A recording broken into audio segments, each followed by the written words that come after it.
I was feeling the pain of postpartum, but also so much numbness. Like I remember joining being like, I hope I can get some feeling back down there. Like, is anybody home? Yeah. So that was like the biggest gift and awakening, was like reorienting myself and starting to actually have sensation in my body again.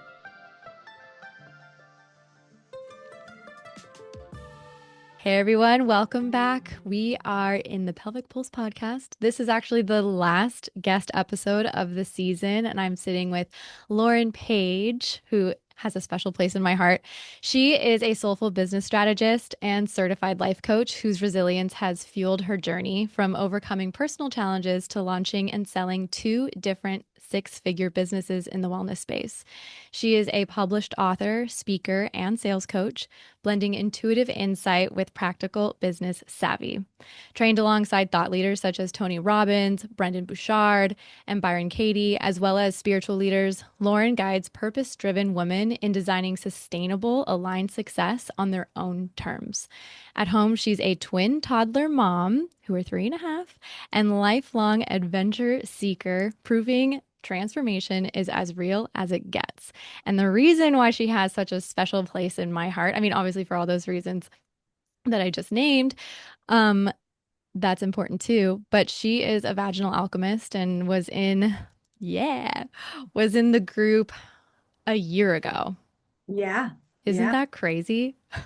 What? It was exactly a year ago. Yeah. Yeah, I actually had to look up exactly like what the dates were because I did run 3 rounds.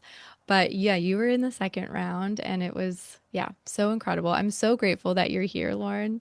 Oh, thank you for having me. It's such an honor. I mean, I've tuned into your work, obviously, coming into the vaginal alchemy world. So Mhm. to be on the podcast, I mean, this is like big stuff. Big girl stuff. Yeah.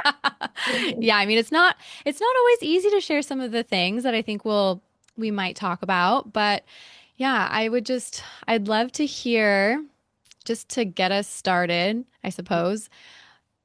I would love to hear maybe how you found me. How'd you found me Yeah. first? I'm Yeah. yeah, just curious.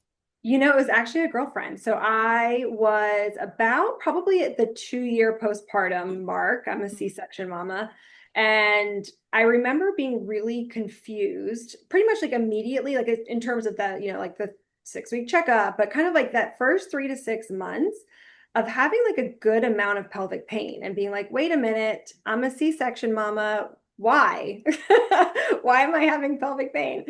And then, I had the opposite experience as a lot of people who struggle with postpartum depression and anxiety. I like to say, like, my body was just like flooded with oxytocin and all the feel good hormones. Mm. And so, although like intimacy and sex were like somewhat uncomfortable, the connection I felt to my partner at the time was like amazing. Everything was like rainbow and butterflies. I mean, he had a decent paternity leave. I was on maternity leave. So like we had twins, so we had to work together as a team. So all of those pieces, I think for like the first year or so postpartum, we're like, yeah, sex is a little uncomfortable, but like everything else is great. Mm. And then where I started kind of seeking out additional help is I was like, all right, we're coming up on year 2 and like things are still things still hurt. And you're here in San Diego, as am I, and you're in North County. And a girlfriend of mine was like, hey, I follow this girl on Instagram. She's a pelvic floor PT. And so I started following your stuff. But what was interesting about choosing, I don't know if anybody else can relate to this, why I specifically chose Vaginal Alchemy, the 5 week program or experience, versus just coming to you for PT sessions, Mhm. is I kind of likened it to like going to the gym or like taking up a meditation practice or something, where I knew I could come see you, but I knew I was not going to be compliant in like whatever at home exercises, techniques, things you would have me do, because I would like make all the excuses. I run a business, I've got twins, blah, blah, blah, blah, blah. So there was something really special about being like, all right, I am committing to being on Zoom for, we were like 90 minutes or 2 hours. 90 minutes about, but we'd Yeah. go over sometimes. Yeah. So like a good, like, this isn't just like a 30 to 45 minute thing. It was like an hour and a half to 2 hours where I was like, I'm really committing to this once a week for the next 5 weeks, in hopes that whatever things you would share with us, like, would really carry me more into real life. Yeah. Okay. Yeah. Thank you so much for naming that. Like there's so many good pieces that I want to like suss out with you because I'm so curious what sex was like maybe before you got pregnant and then during pregnancy. And then obviously you said it just wasn't really comfortable and Yeah. painful actually, in those early years of postpartum. Can you share a little Yeah. bit about that? I mean, I would say like pre-pregnancy was great. Like Yeah. we decided to have kids for a reason, right? Like Yeah. we were spring chickens and like I shouldn't say spring chickens. I was how old I got pregnant. So ironically, just a little quick backstory. I was previously married where we did try to have kids for years and never could. I love this story. And we divorced and that all like worked out for the best. And so when I met my now partner, when we like explored the topic of kids, I was 35, 36, and I was like, listen, I don't even know if I can do the kid thing. Like, let's just see where we land on this. We like at that point we had made the conscious decision that we were like, all right, we want to try for the kid thing. And then we got pregnant that same month with twins without any fertility measures. Fraternal twins. So all the before stuff was great. I very quickly, I feel like got taken out of the game with, I was like not technically hyperemesis, but I might as well have been. I mean, I was like throwing up multiple times a day for the first 20 weeks. Wow. So in terms of like intimacy, like that really just came to like a screeching halt. Hmm. And then yeah, I mean, I would say like sex was kind of tough during pregnancy. Can I ask if that did that rattle you in any way, or were you just like, this is what it is. We're good. Like I we can know, that's a connect good in other question. ways. I probably should have been like a little more, bit more cognizant towards my partner. I think because I was in survival mode Yeah, yeah. that I couldn't like think beyond that, Yeah. really. That's absolutely fair. That's why I was Yeah. just wondering. I'm like, oh, Yeah. was there any sub thought, you know? No, Yeah. no. Okay. And it's funny because like we communicate like pretty openly sexually in our relationship, like Mm. things are working, not working, when we're like desiring different things. So we've had like pretty open communication. Um, I think it was like, yeah, we took on different roles during that time. Hmm. I Like, would what say would you say? things started like looking up, like from second trimester on, like we did reintroduce that.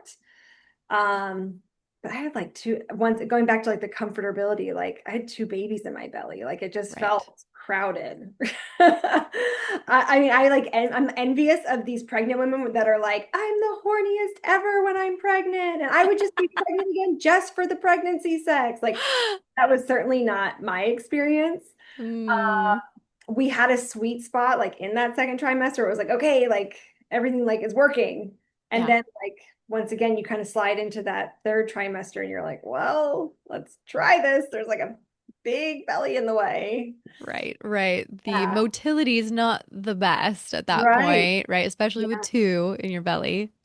But I think like it's funny, you just kind of black out on all of that. I will say, like, we did still I could be watch like Jake listen to this, be like, that's not at all what happened. But I would say I think we still prioritized it in second and third trimester to some degree. Like it Yeah. was still like relevant in our worlds. Yeah, yeah. Okay. Amazing. How, I mean, you said you had a cesarean. I'm assuming it was planned. No, It wasn't. no. So like every good like hippie mama SoCal girl, I did all my due diligence on all the different like natural birthing things. I watched the documentary The Business of Being Born. I like did the things. And I remember going in, we chose a facility here that had a birthing center attached to our hospital. We did UCSD. And I like got done with my first midwife appointment. I was like, this is amazing. And then they found out that we were having twins and they were like, all right, you're automatically getting booted to the high risk team. Like you're on the OB team now because of multiple, you're having multiples. Mm, And I remember being really deflated. And our midwife was like, all right, I will transfer you to the most midwifey OB that is on staff. And every appointment, she would say, I am championing your vaginal birth. And disclaimer, you're having twins, anything could happen. Like that was always like her line. gotcha.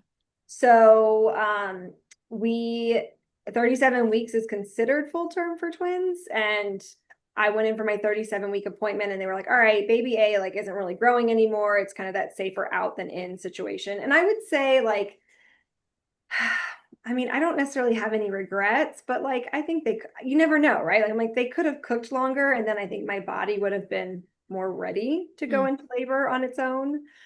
Um, but at that point, I was like, all right, like if baby A is not growing, then maybe we go this route. And so they induced me at 37-ish weeks, going into 38.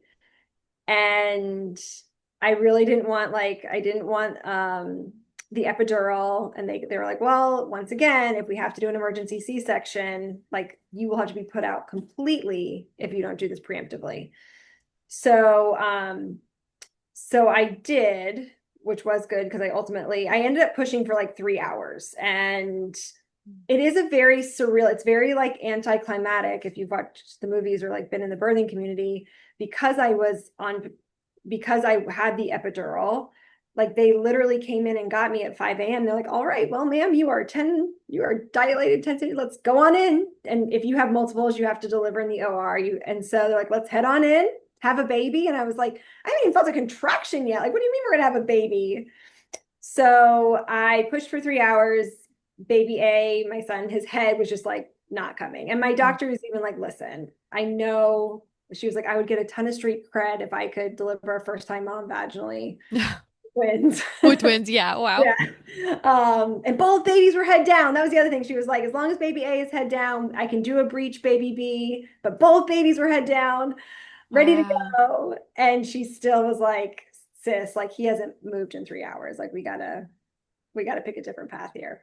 Mm. So I do think in terms of like going back to what we were talking about having a lot of pelvic floor pain and like vaginal pain, you had a guest on sometime last year that really like had a light bulb moment for me. She was an OB talking about like the pantyhose Oh, analogy. that's Dr. Lynn Schulte. She's actually a Yeah. PT.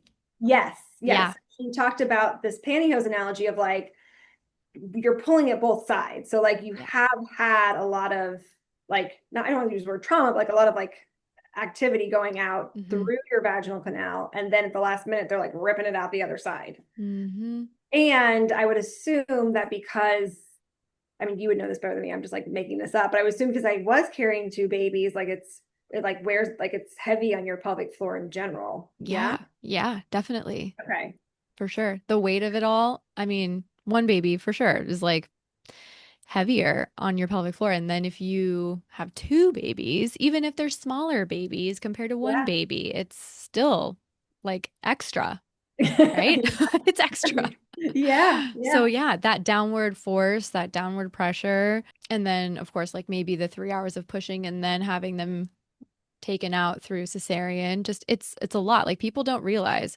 I was just talking to a couple who they delivered cesarean. She delivered cesarean, and I guess like she realized her partner, she had had a vaginal birth prior. So her partner though was like shook by how I guess aggressive the cesarean looked, you know? Yeah. And I guess he was kind of glazed over a little bit when we were talking about it, to be honest. And it was like, yeah, like everything was everywhere. And you just, Jake was like, it was really eerie seeing your intestines like out to the side. yes, yes, just to put it really bluntly. Yeah. Yeah, thinking about all of your innards not in you. Right. But Yeah. yeah, like you could imagine then, right? Like, I mean, it makes sense that something like that did readjust and realign to the point where postpartum, you're feeling this discomfort.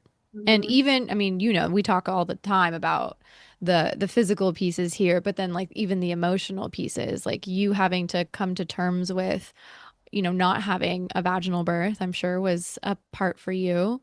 Yeah. Even if it was like before vaginal alchemy, but Right. there's a processing that has to occur too. Yeah. Yeah. So, yeah. Thank you for sharing that. Of Well, course. what was then, what did you think about vaginal alchemy? Like I mean, I can vividly remember some of the things that you were sharing and what you have shared past, like or since then with me. Which you are welcome to share. I will say that time was such a Like there was so much going on. Like, and I don't Mm. want to say I don't remember vaginal alchemy. I do. And I still like use the practices and I grew so much out of it. It was like a high stress time in our world as like a family unit. Like my partner had a lot going on at work and the kids were, I don't know, I have found thus far when people are like, oh, are twins hard or babies hard for that matter? My personal experience was that the infant stage, like I know this sounds kind of crazy, but like the infant stage was actually pretty straightforward, like because they were on the same schedule. So it's like if I'm going to change one diaper, I can change two. If I'm going to Yeah. feed two babies, I can one baby I can do two. Like all and we had good sleepers. So like all of that wasn't that hard. The hardest stage for me was probably like 1.5 to 2.5 when they were then I had two mobile Yeah. and there's no reasoning. There's no like, oh baby, don't go, don't, yes, no. They're just like bobbling through the world. So that's Right. pretty challenging. We had a huge sleep regression at the same time I was in vaginal alchemy. So we were sleeping for like, I don't know, 45 minutes to 3 hours a night. So it was just like the perfect storm. So I was like, I always remember getting on the calls holding both spaces, being like, I am so grateful for this space. And also, like, I am so tired. So, Totally. yeah, I don't think I knew that a sleep regression was happening all at once, yeah, or that Jake's business stuff was yeah. happening, but I do remember like the twins being around that age, and I could so see that. Like I used to work, this is back in college. I used to work at this place called My Gym. Have you Okay. heard of it before? Just like a little kids gym, but like all different ages from like Yeah. infancy through I mean I think our oldest was like 12 or something like that, but different sets of classes. And when obviously they're really young, you have to have parents there Yeah. in the space with them, holding them and whatnot. And I mean, so basically like mommy and me classes Yeah. and then progression. So I got to see these stages of child development essentially. And I mean, as soon as you said 1.5, I'm like, okay, yeah, so they're mobile and there's no, like you said, there's no like argument, there's no talk about, hey, you can't go But they there don't have because of like this. control of their like this faculties. Like there's like Yeah. problems that's Yeah, happening. exactly, exactly. And also yet, like I'm sure you wanted them to explore and like Yeah. grow and develop and get strong and fast. And yet also when you have two of those, Yeah. Yeah. it's like double the fun. It For is. sure. Like, of course.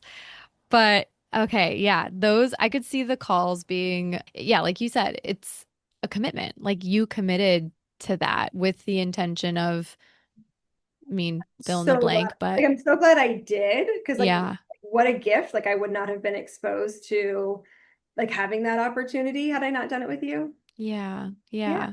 Do you have a favorite practice that you said you come back to them every once in a while, but is there one that kind of sticks out in your mind of like what type of Well, practice? I think the big thing that was really helpful was the like the actual pelvic mapping that you Mm-hmm. had us do, both externally and internally. That was really beneficial, especially, and you and I just kind of like riffed on this a second before we hopped on. The other piece of this was I had an IUD in, I had hormonal birth control in, and there's such a blunting effect on with that. I had like a acupuncturist share that it basically kind of like cancels out all of your sparkly estrogen feelings. So I was feeling the pain of postpartum, but also so much numbness. Like I remember joining being like, I hope I can get some feeling back down there.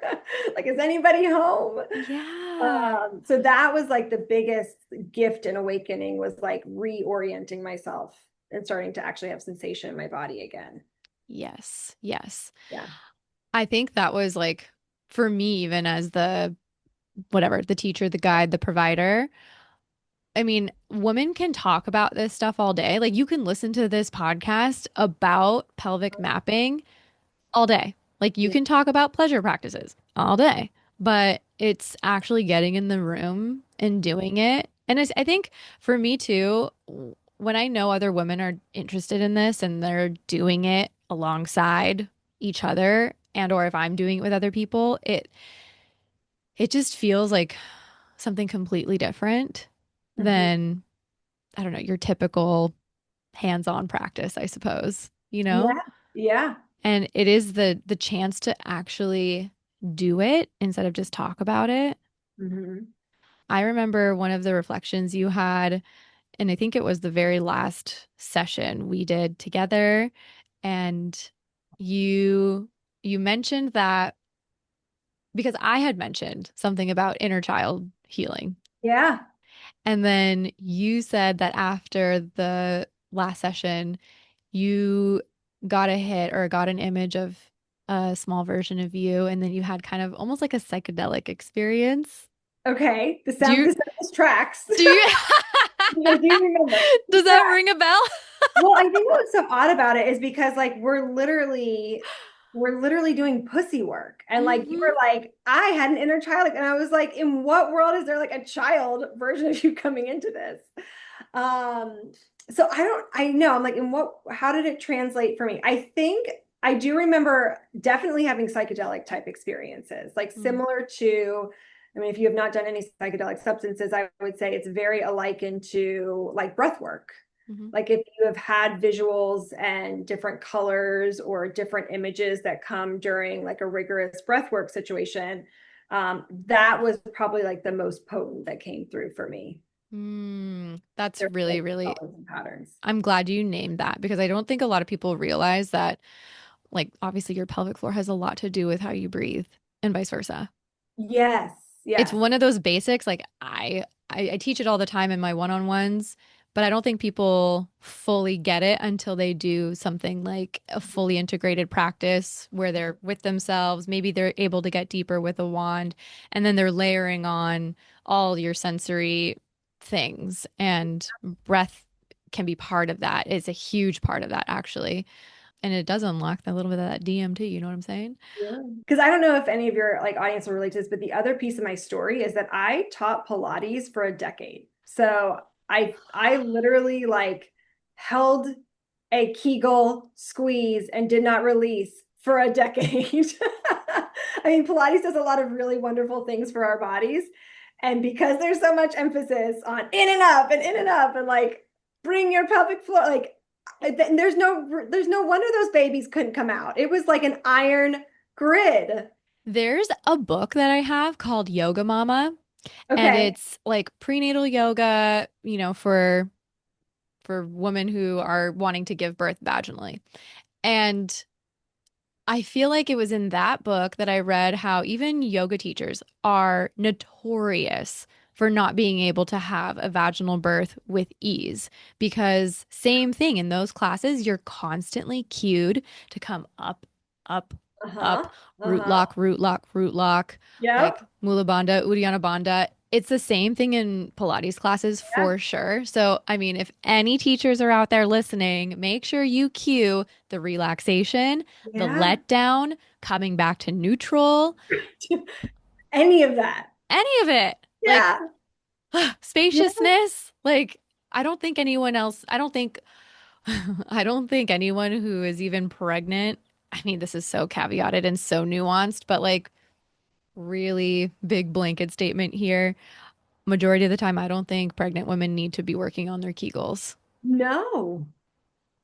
Like, I mean, I needed like the reverse. I need someone to be like, relax your Kegels, relax your Kegels. Yeah. Right, right. Like let's reverse Kegel. Let's learn how to connect our pelvic floor that way and Oh not no, in I a don't way. even know if I still know how to do that properly. Like I probably should come in for just some one-on-one work, but Come on through. yeah. We'll double check. That's honestly, that's like one of my favorite kinds of sessions is like, let's just make sure you've got the coordination there and Yeah. then you're good to go. Like you just got to practice it every once in a while or just be conscious of it, finding that lengthening without straining or, forcefully bearing down or holding your breath. Yeah. Like the pelvic floor should descend.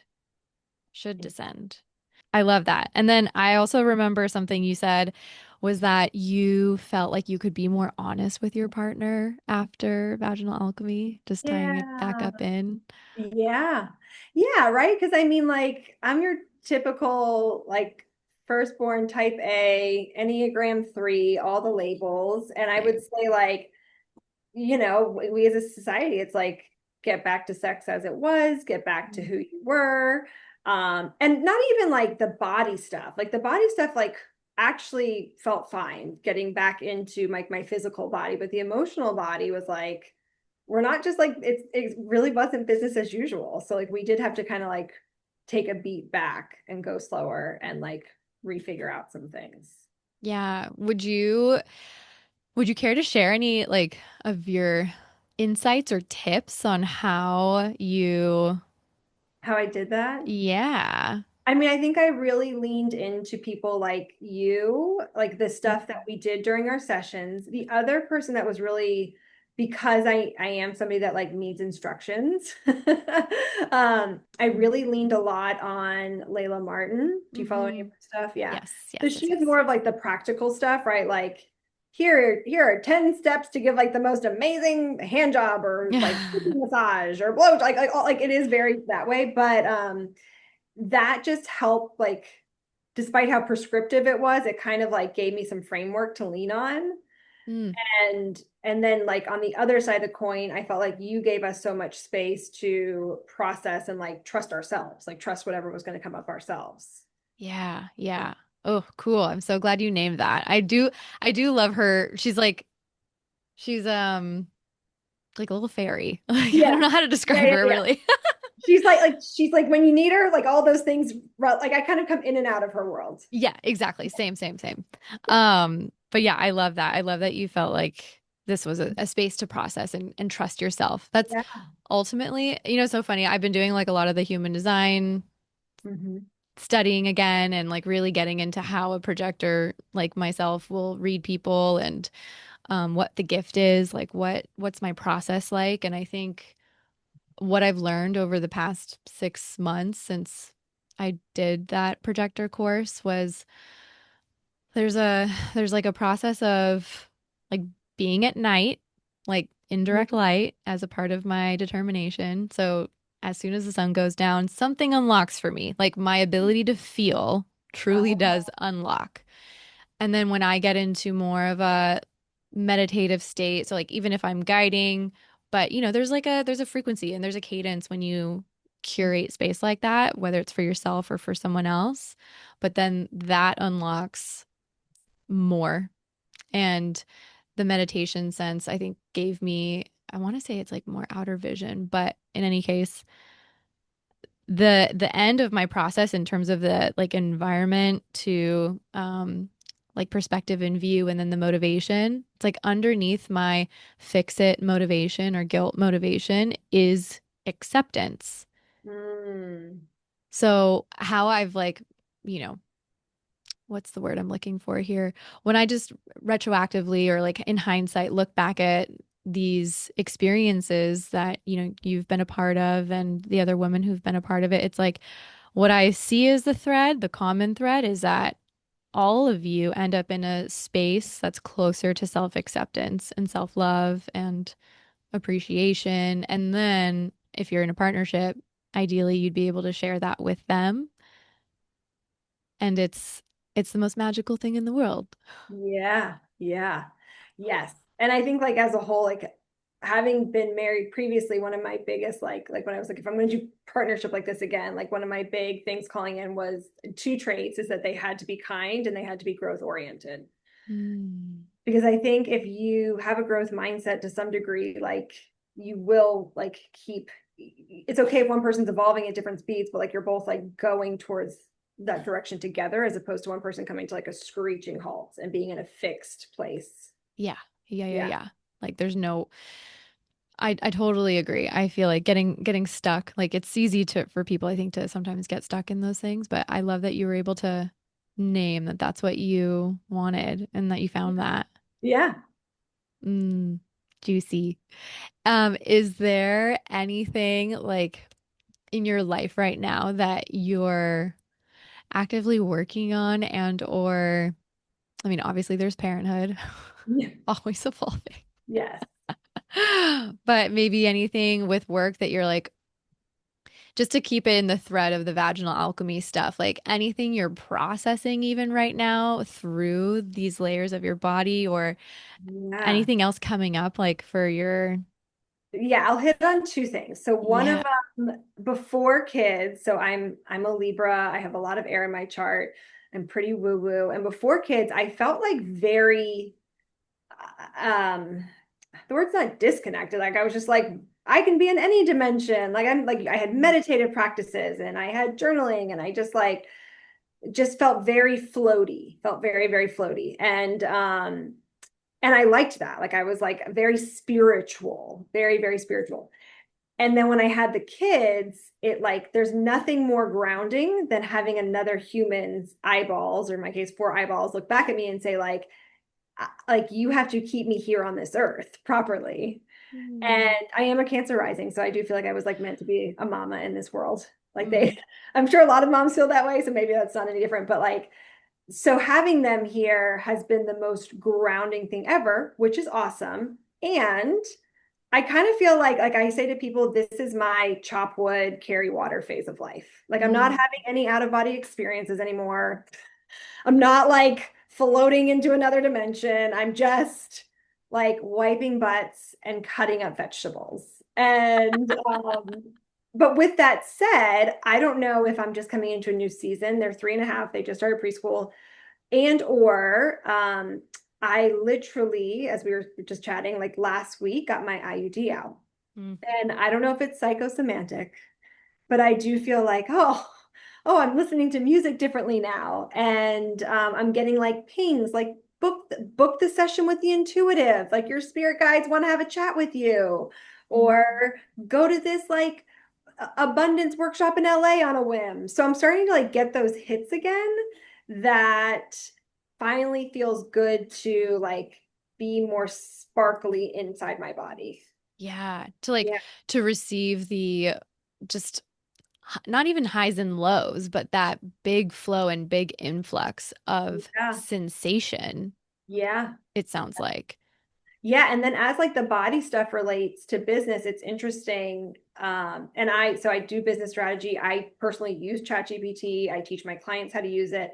And at the same time, like the funny thing is, I've never been more motivated to do body and spirit work right now because it's the only thing Mm. that's going to set you apart. Everybody's using ChatGPT. Mm. Everybody is like writing the same content now. So if you're going to stand out, and even if you're using it in an ethical way and a like purpose-driven way and all of these things, like the only way you're going to stand out is if you are connected to your body and your spirit here. Like the energetics have to carry that. 100%. I just did a free masterclass with Rachel Bell. And Ah, have you, yeah, okay. I've So heard of her. I haven't done like any of her stuff, but I've heard of her. yeah. I think this is the first masterclass I've taken from her before, or workshop, but she talked about how she uses AI and it really like got me spun. Like she does reverse prompting, so she'll never ask Chat GPT a question. She'll only ever have it ask her questions.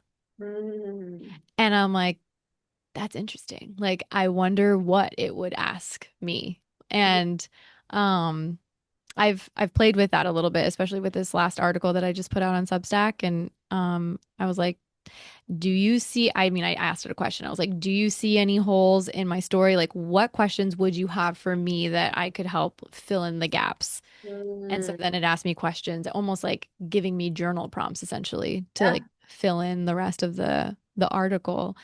Um, but yeah, that like helped me a lot. But that's so true. And like when you say being connected to body and spirit, like you mean for yourself, right? It's Yeah. not that you're just, yeah, okay, cool. Yeah. Um, I I'm love like that. prioritizing meditation. Yep. Yes, yes. Yeah. I'm in the same boat. For anyone, who cares, we're recording on September 3rd. So this won't come out until later this month. But um in any case, this Monday we had a vaginal alchemy call because I'm doing, monthlies for even like the Okay. people that are in self-paced. Because basically, also, if you're unaware and you haven't put it together yet, because I haven't said it blatantly, the 5-week live experience isn't necessarily happening anytime soon. And that's because it's an intensive, right? Like, I think it works for some people, right? Where you can Right. just, okay, we're signing up for 5 weeks, we're just doing it. But I Yeah. also believe, at least, I guess to tie it back to even how you work with women, like finding a sustainable business that can also scale with you and provide for your family when you grow. Like there was an element of that. Like in hindsight, like putting this together as a self-paced course, like I want this to be accessible for people without me necessarily being there. Right. And I was starting to miss being in the space with women and really wanting to just lead again a little bit of these more live experiences. And I'm like, monthly's great. We'll do that. Yeah. After that call, though, I realized, there's so many, like you even named it. You said you thought of the weekly things like going to the gym. Yeah. And I Yeah. think that's such a good equivalent for like naming the resistance that we have to maybe going to our class or going to the gym or just like doing a home workout. Yeah. I think it's the same thing with whatever you want to call it, your wand practice, your pleasure practice, your embodiment, your sex lab. But I feel like same for me. The body and spirit practices right now are essential. Yeah. And Yeah. they are the ones that are moving needles for me. It's a good reminder. So, yeah. If anyone needs that encouragement, let Lauren and I be of Yeah. service Like there. that cliche, the obstacle is the way. Like if you have resistance to doing it, you should probably do it. Uh-huh. Uh, Uh-huh. Yeah. Yeah. Make it 5% easier. What does that look like? right. Does it have to be a full hour thing? No. Like tantra gurus, like Yeah, right. Here we are. Here we are. altars. I know. Oh man. No, I love that though. That recommitment to the body and spirit, the meditation. And I saw you doing an animalistic flow the other day, and I'm like, frick yeah, Lauren. Like, I love that. Yes. And especially like for someone like me who swings so cerebral, like that's the other piece of this is like I can get really heady really quickly. So stuff like pleasure practices, primal movement is really, really key for me. Are there any other things like grounding activities for you? Or, Breath work is good if I once again have the discipline to do it. yeah, yeah. Like that's another one. I was in a container this year that she hosted like monthly breath work, and I'd be like, all right, you got to get on, got to get. I love it when I'm done, but there's so much. Same with a pleasure practice. I love it when I'm done. There's so much resistance because I have to like quiet my mind. So that's big. I'm not a big, I must not have a lot of water in my chart. Like, I'm not someone that's like, I love to be submerged in water and baths and oceans. Like, that doesn't, like, a lot of like grounding stuff, I would say, is probably more like relevant. Yeah, like something Love earthier. camping. Yeah, we love camping. Like, I like being out in nature in that way. We're gonna go camping this weekend. I cannot wait. Fun. Yeah, in San Fun, fun. Clemente. Yeah. Yeah, no, I totally agree. Got to use all the elements. Yeah. Whatever works for you. Yeah. Yeah. I feel I like also liked, I don't know if this is still going on. I like did this during the COVID years. It's Julianne Huff's program. Have you heard of Kinergy? yes. So Yes. great. So it made me think when you were like all the elements because she does this like I don't know it's like primal dancing, but she brings in earth, water, fire, and then at the end you do Hmm. this like ethos thing where you like not hallucinate, but it's basically breath work on steroids, and then you're like, whoa. Yeah, I totally remember doing that during COVID. Yeah. I mean, that's when she launched it, right? So I wonder if she I still feel does like it. since I've seen it recently, I mean, I haven't done it in a very long time, but I loved that format. And I think over time it's morphed a little bit more into like dance, more mainstream type workouts. Maybe I'm wrong. I could be totally wrong, but No, yeah, actually, I have no idea how to. yeah. Yeah, I don't know. I feel like, yeah, dance is a big one though. Just like any kind of big physical movement, maybe not Pilates, maybe not yoga. Like, Right. yeah, I've been getting back into the dance world a bit, Yes. and it's Yes. so fun. I feel like my teachers have just left though at the end of August, so now I'm like, okay, let's reintegrate after we figure out the new schedule. Yes. Yeah. Yeah. And I like, I mean, I once again like make it whatever works, keep it simple. I am a home workout girl through and through because of the whole like kids and business situation. Yeah. I do Yeah. love some hot yoga if I can make it happen. Yeah. There's another friend of a friend. I mean, I do want her on the podcast eventually, and it's gonna have to wait until season 4. But her name's Nikki, and she started an app called Embody, and it's she has a dance background, and so she guides it like it's very similar to I feel like Julian Hughes stuff, but Yeah. obviously her flavor, and it's yeah, Okay. it's really cool. It's like the same, similar to the format, which I appreciated, or still appreciate from Madhouse, where I go dance right now, Yeah. where the choreography is just for like the song for 3 minutes, and then as soon as the song switches, you're in a new set of choreography. But Yeah. it's like the choreography matches to the not just the song, but like emotion and almost like imaginary, like you're visioning something in particular, right? Like pushing through resistance, for example. So you're like physically pushing through with your entire body, or you're like painting the sky. And you know what I mean? Yeah. It's Yeah. super fun and gets you out of whatever little box that you constantly move in. Um, yeah, like a full body alchemy, I'd say. Yeah. Yeah. Yeah. Yeah. But yeah. Uh, So good. well, I know you have mommying to do and to tend to. So, why don't you share a little bit about where people can find you if they do want to work with you? I feel like you're doing some really cool stuff in the world, or at least working with really amazing women who are also wanting to put great stuff into the world. Thank you. Yes, it's a fun one. And I will say, like, we can chat about the business stuff, but also if you would like to message me about your vagina, you are welcome to. I If love it. so RSC section twin mom and are like, what happened? I'm totally Yes. open book. Yes.